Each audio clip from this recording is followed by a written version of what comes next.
Assalamu alaykum, yaxshimisiz qarindoshlar, men Nurman doktor. Bu filmda biz tug'ilib 5 oylik bo'lgan buvoqlarga munosabatli uchurlarni sizlar bilan bahslaymiz.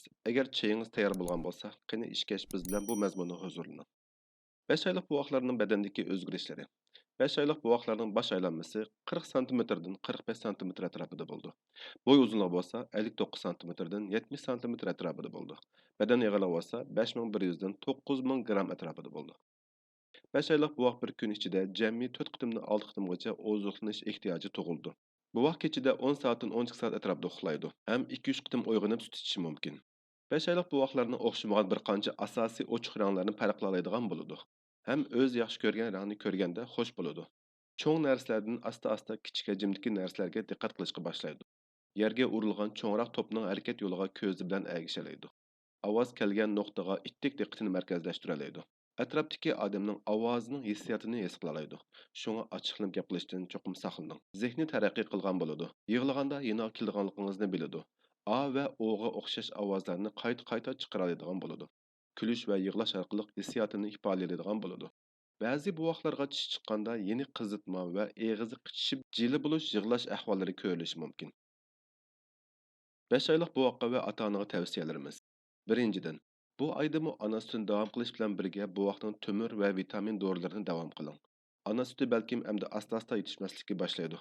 Balkim kelar oylardan boshlab qo'shimcha yemekni boshlashimiz mumkin.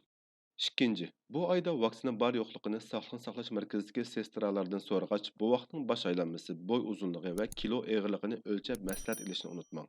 Chunki buvoqlarning bosh aylanmasi, kilo og'irligi va bo'y uzunligi buvoqning o'sib yetilishini baholashda eng muhim 3 omil hisoblanadi. Üçüncü, kichik hayvonlar bilan buvoqni bir hujraga yolg'iz qo'ymang. To'rtinchi, mashinangiz bo'lsa, buvoqqa uyg'un bo'lgan o'rindiqni ilib o'rlashtiring. Ammo eng yaxshisi apisining qo'lida bo'lgani ham orqa tarafda o'ltirgan yaxshi. Beshinchi, tish chiqish sababli tish miliklari qichib jili bo'lib yig'ilgan buvoqlarga ishonchli markadan tishlag'ich ilib bering. Ham tishlag'ichni doim tozalab yuvib turing va bexatar pokiz yerda saqlang. Oltinchi, 5-10 minut vaqt chiqarib oldingi oylarda tilga ilingan tavsiyalarimizni ko'rib chiqing. Tangdan to'lasa bu oyga mos keladi. Qanimizda 12 oy va undan cho'ng bo'lgan buvoq bolalarning har qaysi yosh davrida badanda ko'rilgan o'zgarishlarni va tavsiyalarni qisqa ixcham meg'izli qilib ratlab chiqdik. Agar yuqorida deyilgan o'zgarishlarning yarimiga yaqini ko'rilmasa yoki benormallik ko'rilsa, oila doktoringiz va ya bolalar doktori bilan vaqtida ko'rishib yiqishingizni tavsiya qilaman. Buningni sirt doktorlar tur bekitimizda ana yezig'imizda Uyg'ur tilida tayyorlangan buvoq bolalarining badan yetilish jadvali va boshqa yaxshi foydali mazmunlarni topa olasiz. Jiddiyleşmang, siz cho'qim yaxshi ota-ona bo'la olasiz. Bu o'qingizdan salomat cho'ng bo'lishiga tilakdoshman. Bu filmni foydali his qilsangiz, qonimizga mushtari bo'ling va qonimizni atrofingizga do'stlaringizga tarqatib qo'ying.